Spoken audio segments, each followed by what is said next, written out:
नमस्कार मित्रांनो. आजच्या व्हिडिओमध्ये आपण चर्चा करणार आहोत धनु राशीचं फेब्रुवारी 2025 करताचं संपूर्ण राशीफळ. कसे असतील ग्रहयोग, कसे असतील ग्रहांची राशांतरं आणि ती तुमच्या राशीवर कशा प्रकारे प्रभाव पाडणार करणार आहेत या सर्व संदर्भातली खुलासेवर चर्चा आपण या व्हिडिओमध्ये करणार आहोत. सुरुवातीला तुमचं स्वास्थ्य मानसिक किंवा शारीरिक हे नेमकं कशा प्रकारचं असेल या संदर्भातली चर्चा करू. जसं की तुमच्या राशीचा जो स्वामी आहे हा तुमच्या षष्ठ स्थानामध्ये, ज्याला आपण रोगस्थान असं म्हणतो किंवा शत्रुस्थान असं सुद्धा म्हणतो, त्या स्थानामध्ये भ्रमण करतोय गेल्या वर्षभरापासून. तर खास करून गेल्या 3-4 महिन्यामध्ये हा जो गुरु आहे तो वक्री झालेला आहे आणि त्याचे परिणामसुद्धा तुम्हाला गेल्या 3-4 महिन्यात मिळालेले असते. म्हणजे आरोग्याच्या संदर्भातले बरेचसे त्रास किंवा गोष्टी तुमच्या मनाप्रमाणे झालेल्या नसते. तुमच्या राशीमध्ये जे एफर्ट घेण्याची जी तयारी आहे ती खूप चांगली आहे, थोडंसं इम्पेशंटनेस आहे आणि त्यामुळे गोष्टी जर काही वेळेवर झाल्या नाही तर थोडीशी चिडचिड होते. आणि दुसरी महत्त्वाची गोष्ट म्हणजे आरोग्याच्या संदर्भातले त्रास झाले तर अर्थातच संपूर्ण व्यक्तिमत्वावरती त्याचा परिणाम होतो आणि तशाच प्रकारचे काही अनुभव तुम्ही गेल्या 3-4 महिन्यात अनुभवलेले असतील. काळजी करू नका. या महिन्यामध्ये सगळ्यात महत्त्वाची गोष्ट म्हणजे 4 तारखेनंतर जो गुरु आहे हा षष्ठ स्थानातच असणार आहे, परंतु मार्गस्थ होणार आहे. त्याच्यामुळे बरीचशी तुमची थांबलेली जी कामं आहेत ती मार्गी लागतील.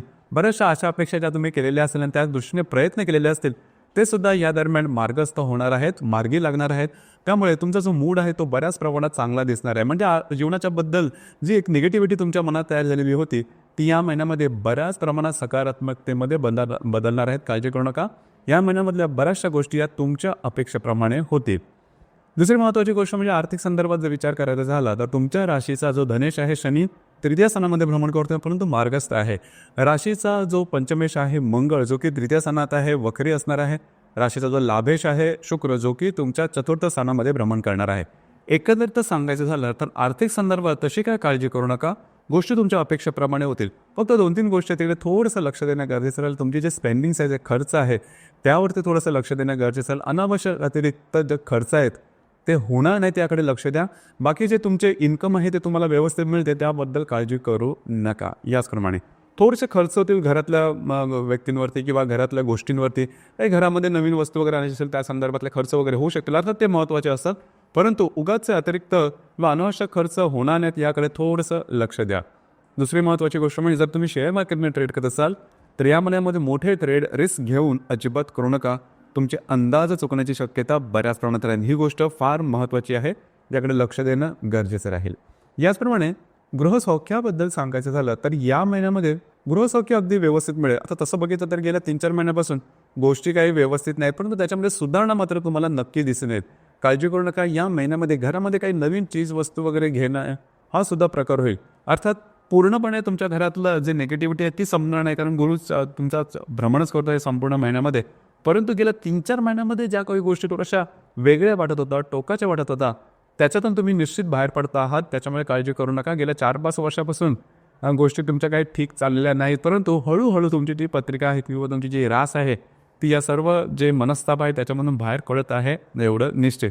त्यामुळे अगदीच काही टोकाचा विचार करू नका. तुमच्यासाठी जी पॉझिटिव्हिटी आहे ती आहे आणि हळूहळू त्याचा तुम्हाला अनुभव नक्की यायला सुरुवात होईल. साधारणतः या महिन्याच्या 5-6 तारखेनंतर हे निश्चित. याचप्रमाणे लव्ह लाईफबद्दल सांगायचं झालं तरी या महिन्यामध्ये लव्ह लाईफ काय तेवढंसं व्यवस्थित राहणार नाही. म्हणजे जर का तुम्ही कोणाच्या रिलेशनशिपमध्ये असाल, छोट्या मोठ्या कारणांवरून वादविवादाचे प्रसंग निर्माण होतील, एखादी चहाच्या कापातले वादळ असेल, परंतु लक्षात घ्या या गोष्टीवर खूप टोकाची वगैरे भूमिका घेऊ नका. कारण जे काय स्ट्रेस, जे काय टेन्शन तुम्हाला जाणवतील ते मॅक्स टू मॅक्स या महिन्यापर्यंतच जाणवतील. परंतु गोष्टी खूप काही ताणल्यासारखा करू नका, मग ते तुटण्याची सुद्धा शक्यता राहील. या संदर्भात काळजी घ्या. ज्या गर्भवती महिला आहेत त्यांनी स्वतःच्या आरोग्याकडे लक्ष देणं गरजेचं आहे. छोटे छोटे जरी काही प्रॉब्लेम तुम्हाला झाले तर लगेच डॉक्टर इलाज करणं गरजेचं राहील. याचप्रमाणे जे विद्यार्थी वर्ग आहे त्यांनी स्वतःच्या तुमचं जे काही शिक्षण असेल त्याच्याकडे लक्ष द्या, एफर्ट द्या. तुमच्या अपेक्षेप्रमाणे तुम्हाला रिझल्ट निश्चित मिळतील. याचप्रमाणे सगळ्यात महत्त्वाची गोष्ट या महिन्यामध्ये ती आहे तुमचं वैवाहिक जीवन. वैवाहिक जीवन काही ठीक राहणार नाही. साधारणतः जानेवारी महिन्यापासूनच तुम्ही बघितलेलं असेल की तुमच्यामध्ये आणि तुमचे जे वैवाहिक जोडीदार आहेत त्यांच्यामध्ये वादविवादाचे प्रसंग बऱ्याच प्रमाणात होत आहेत. त्यांच्या आरोग्याच्या संदर्भातले सुद्धा त्रास होत आहेत. अर्थात हे त्रास या महिन्यांमध्ये जास्त वाढू शकतात. त्यामुळे तुम्हाला थोडंसं त्या संदर्भात काळजी घेणं गरजेचं राहील. म्हणजे न जमणं, वैवाहिक जोडीदाराशी न जमणं, न पटणं, वादविवादाचे प्रसंग निर्माण होणं, त्यांच्या आरोग्याच्या संदर्भातले प्रॉब्लेम, कॉम्प्लिकेशन, म्हणजे एकंदरीतच या महिन्यामध्ये वैवाहिक जीवन थोडाफार प्रमाणात वादळी होईल. या सगळे थोडंसं लक्ष देणं गरजेचं राहील. जर का तुम्ही ॲडजस्टमेंट किंवा अंडरस्टँडिंग ही गोष्ट जर का ठेवली तर अर्थातच गोष्टी काही टोकाच्या होणार नाहीत. ही गोष्ट जाणून घेणं महत्त्व होणार आहे. जे तुमचं कार्यक्षेत्र असेल त्या संदर्भात काळजी करू नका. कार्यक्षेत्र संदर्भामध्ये तुम्हाला चांगले इन्कम होईल, त्या संदर्भातले काय तुम्हाला चांगले फायदे मिळतील. अर्थात या महिन्याच्या साधारण 15-16 तारखेनंतर जे काही तुमचं कार्यक्षेत्र असेल त्या संदर्भात फिरणं वगैरे जास्त होईल. या महिन्यामध्ये ही गोष्ट निश्चित आहे की या महिन्याच्या 15-16 तारखेनंतर तुमच्या पायाला भिंगरी लागणार आहे किंवा फिरणं वगैरे जास्त होईल. खास करून तीर्थस्थळांना भेटीगाठी देणं आणि त्या अन्वये काही चांगल्या गोष्टी करणं हा सुद्धा प्रकार होईल. परंतु फिरणं वगैरे जास्त होईल, ट्रॅव्हलिंग वगैरे जास्त होईल, त्याचा सुद्धा परिणाम तुमच्या शरीर स्वास्थ्यावरती होऊ शकेल. अर्थात त्या संदर्भात थोडीशी काळजी घेणं गरजेचं राहील. ही गोष्ट थोडी महत्त्वपूर्ण राहील. ज्या ठिकाणी तुम्ही काम करता, नोकरी करता किंवा व्यवसाय करता त्या ठिकाणी तुम्हाला थोडंसं वाटू शकेल की आपल्याकडून थोडंसं जास्त काम करून घेतलं गेलं जात आहे. परंतु काळजी करू नका, त्याचे फारसे मोठे वेगळे परिणाम होणार नाहीत आणि कुठल्याही प्रकारचे चुकीचे निर्णय मात्र या महिन्यामध्ये घेऊ नका. या महिन्याच्या 1 तारखेला शुक्र, राहू आणि नेपच्यून या तिघांची युती होते आहे तुमच्या चतुर्थ स्थानात. तर साधारणतः घरातले जे स्त्री वर्ग आहे त्यांच्या आरोग्याकडे लक्ष देणं गरजेचं राहील. घरात ज्या व्यक्ती असतील त्यांच्यामध्ये आणि तुमच्यामध्ये थोडेसे गैरसमजाचे वगैरे काही गोष्टी घडू शकतील. याकडे थोडंसं लक्ष देणं महत्त्वपूर्ण आहे. याचप्रमाणे या महिन्याच्या 3 तारखेला गुरु आणि बुधाचा त्रिकोण योग होणार आहे. गुरु जो की तुमच्या 6ष्ठ स्थानामध्ये भ्रमण करतोय, जो बुध 2य स्थानामध्ये भ्रमण करेल, दोघांचा त्रिकोण योग महत्त्वपूर्ण राहील. खास करून तुम्हाला आर्थिक संदर्भातले काही चांगले लाभ मिळू शकतील, गुंतवणूकसुद्धा होऊ शकेल. आणि महत्त्वाचं म्हणजे जर काय तुम्हाला कुठल्याही प्रकारचे कागदोपत्री व्यवहार कार्यक्षेत्राच्या संदर्भात करायचे असेल तर या दरम्यान तुम्ही निश्चित करू शकता. याचप्रमाणे दिनांक 9 तारखेला मंगळ आणि बुधाची युती, मंगळ आणि शनीची युती होणार आहे तुमच्या सप्तम आणि तृतीय स्थानामधून. ही युती अतिशय महत्त्वपूर्ण राहील. या दरम्यान तुम्ही बऱ्याच प्रमाणात ॲक्टिव्ह राहाल. खास करून वैवाहिक जोडीदारावरचे नातेसंबंध जे ताणले गेलेले होते ते बऱ्याच प्रमाणात सामान्य होण्याची किंवा नॉर्मल होण्याची शक्यता राहील.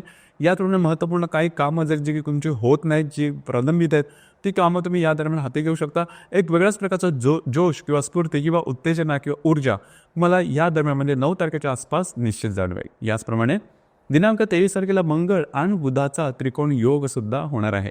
मंगळ जो की तुमच्या सप्तमात भ्रमण करतो आणि जो बुध तुमच्या तृतीयात भ्रमण करतो, दोघांचा त्रिकोण योग अतिशय शुभफलदायी राहील. कार्यक्षेत्र संदर्भातले महत्त्वपूर्ण काही संधी तुम्हाला मिळू शकेल. फिरणं वगैरे जास्त होईल. महत्त्वपूर्ण कामं तुमची मार्गी लागू शकतील. वैवाहिक जोडीदारावरचे नातेसंबंध सुद्धा बऱ्याच प्रमाणात सुमधुर अशा प्रकारचे दिसून येतील.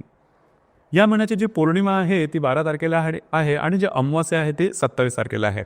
साधारण पौर्णिमा आणि अमावास्या दरम्यान रविचंद्राचं आकर्षण थोडं जास्त असतं. आपण जास्त इमोशनल होतो आणि इमोशनल होऊन आपले अंदाज चुकण्याची शक्यता जास्त प्रमाणात असते. तर या संदर्भात काळजी घ्या. कुठल्याही प्रकारचे महत्त्वपूर्ण निर्णय किंवा कमिटमेंट, प्रॉमिसेस आणि वादविवादात मात्र अजिबात जाऊ नका. गोष्टी तुमच्यासाठी तेवढ्याशा सोप्या नाही आहेत, लक्षात घ्या. ही गोष्ट फार महत्त्वाची आहे. आणि तुम्ही जर का पार्टनरशिपच्या बिझनेसमध्ये असाल तर अतिशय मवाळ धोरण घेणं फार गरजेचं राहील. तर मित्रांनो, हे होतं धनु राशीचं फेब्रुवारी 2025 करताचं संपूर्ण राशीफळ. धन्यवाद.